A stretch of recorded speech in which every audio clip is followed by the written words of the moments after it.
Donc on est là pour parler de la marche, mais avant de parler de la marche, on va parler un petit peu de toi. Est-ce que tu peux te présenter? Alors, je m'appelle Gladys, je suis à l'éco-CJF depuis presque une dizaine d'années, je suis marcheuse. Mais sinon, je suis instite aussi, professeure des écoles à l'école de Donnery. Je suis enseignante depuis 25 ans et donc plus particulièrement la marche, donc ça fait 4-5 ans avec l'éco-CJF. Justement, la marche, comment tu l'as découvert cette discipline? Souvent la marche, c'est qui est-ce qui peut dépanner aux interclubs. Donc là, moi, ça a été le cas. Je faisais des semi-marathons, des 10 km. Et comme j'avais le foncier, on m'a montré un petit peu 3-4 séances avant les interclubs la technique de la marche. Et puis voilà, c'est venu petit à petit. Et puis ça a bien accroché. Maintenant, c'est devenu ta discipline de référence d'ailleurs. Oui, maintenant je fais plus que de la marche. Même si à côté je fais du vélo, de la natation, enfin d'autres choses, mais vraiment en compétition, il n'y a plus que la marche. C'est quoi le quotidien justement d'entraînement quand on pratique la marche? Alors sur la saison, en fait, ça évolue au cours de la saison. En début de saison, c'est plutôt du foncier, avec, comme je disais, du vélo, de la natation, du footing long. Et puis après, quand la saison d'hiver arrive en salle, c'est plutôt spécifique sur le 3000. Et après la saison d'hiver, on passe sur la saison d'été, où là, c'est du 5000, du 10 km. Moi, je ne fais pas encore de 20 km, mais donc là, après, on change un petit peu le programme en fonction des distances. C'est vrai qu'il faut en parler parce que pour les personnes qui ne sont pas forcément adeptes, il y a deux pratiques qui sont vraiment différentes. Il y a le 5000 et le 5 km, donc c'est deux choses différentes. Alors comme ça, on peut se dire c'est la même chose, mais en fait, il y a la pratique sur piste et la pratique sur route. Voilà, c'est ça. Les distances en mètres, c'est que c'est sur de la piste. Donc le 3000 mètres en salle l'hiver, le 5000 mètres sur piste l'été et le 10 km sur route l'été ou le 20 km. Et au niveau des sensations, qu'est-ce que toi tu préfères? Plutôt la piste, plutôt la route, sachant que je suppose que, alors moi je suis plutôt coureur, donc du coup pour les marcheurs c'est peut-être plus compliqué de trouver des chemins adéquats parce que je suppose qu'il ne faut pas qu'il y ait beaucoup de dénivelé vu qu'il y a la pose du talon, il y a tout ça qui est vraiment important. Comment ça se passe justement à ce niveau-là? Alors piste ou route, peu importe, mais c'est vrai que nous on est un petit peu spéciaux les marcheurs. Il faut que ça soit assez plat. Mais là avec toutes les pistes cyclables maintenant c'est quand même bien adapté pour que nous on puisse s'entraîner, faire des longues sorties à l'extérieur. Donc on s'arrange avec les pistes cyclables en fait. Donc on a changé de maillot, on a un beau maillot de l'équipe de France, Voilà. une belle médaille autour du cou. Alors tu rentres de Tampere en Finlande, est-ce que tu peux nous dire ce que tu y as fait là-bas? Oui, alors donc c'était la semaine dernière, c'était les championnats du monde de master, c'est-à-dire ceux qui ont plus de 35 ans. Et donc j'ai participé comme athlète aux 5000 mètres sur piste et 10 km sur route en marche. Donc justement, deux épreuves, comment se sont passées ces épreuves? Alors c'était décomposé comment dans la semaine? Parce que je suppose qu'il y a quand même un petit temps de récupération entre les deux compétitions. La première compétition, c'était le 5000 sur piste, où il faisait très très chaud, hein. C'était la Finlande, mais il ne faut pas croire, il faisait vraiment très très chaud. Et donc le soir, il faisait déjà encore 35, donc des conditions assez compliquées malgré tout. On était une quinzaine au départ. Je termine quatrième en individuel. Là, il n'y a pas de classement par équipe sur le 5000. Et puis 2-3 jours de récup avec un entraînement entre les deux. Et puis le dimanche, donc deuxième compétition, le 10 km sur route.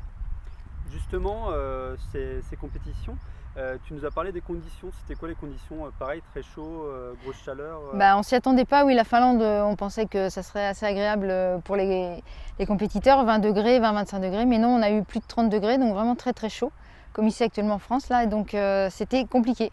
Mais bon, on s'était entraîné avec le chaud en France, donc ça a continué là-bas. Justement, comment tu l'as préparée cette compétition? T'es parti quand? Tu es arrivé un peu avant? Comment on prépare justement pour s'adapter là-bas? Alors l'idée c'était de partir un petit peu avant, mais vu mon travail, donc je l'ai dit tout à l'heure, instit, je n'ai pu partir que la veille. Donc c'était la veille pour le lendemain. Fallait être prêt en arrivant. Et puis je suis revenue le lendemain de la deuxième compétition. Donc sur le plan individuel, on l'a dit, donc 2 quatrièmes places. Oui.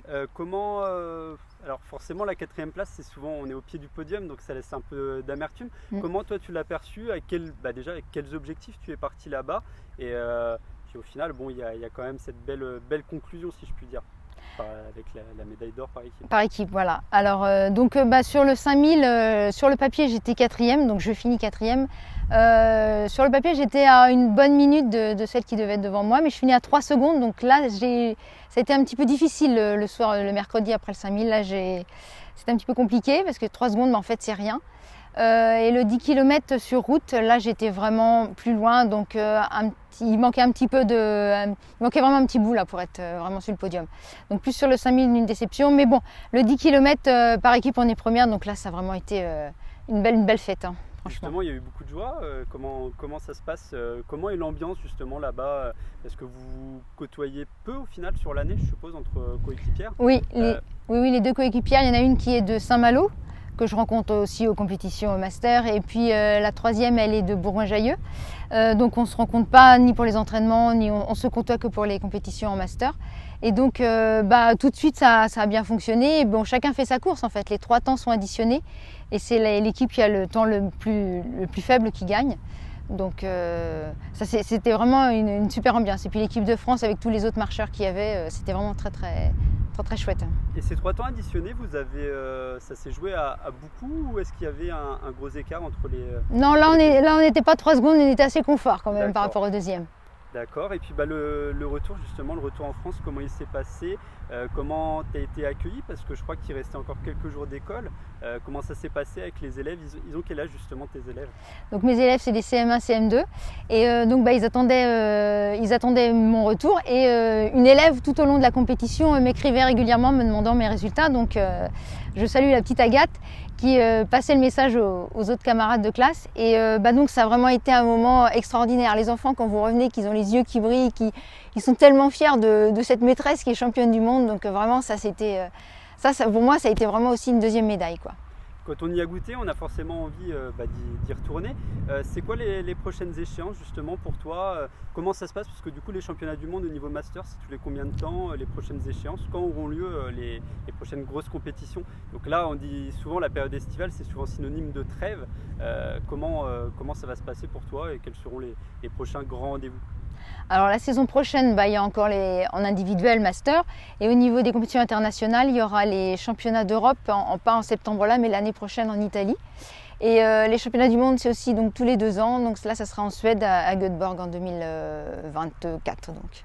Et enfin, pour conclure, parce que c'est vrai qu'au niveau de l'athlétisme, la marche, c'est pas forcément le sport le plus réputé, sexy. même si au final, on en a quand même beaucoup parlé en France, grâce notamment aux performances de Johan Diniz. Mais comment toi, tu le dirais pour des jeunes qui se poseraient la question, qui ont envie de commencer l'athlétisme, comment on pourrait se mettre à la marche, surtout qu'en plus, il y a Paris 2024 qui est pas très loin. C'est un sport où on peut progresser vite, ou faut quand même du temps. Quel serait ton message en fait pour les gens qui voudraient toutefois s'y mettre? Alors des marcheurs, il y a de la place pour tout le monde, donc il ne faut pas hésiter. Ça peut paraître ingrat, mais vraiment c'est un sport qui demande de la ténacité, de l'endurance, ça c'est sûr, mais vraiment on progresse assez rapidement. Et puis au niveau de la technique, c'est quelque chose qui s'apprend et qui est très accessible. Donc vraiment, il ne faut vraiment pas hésiter.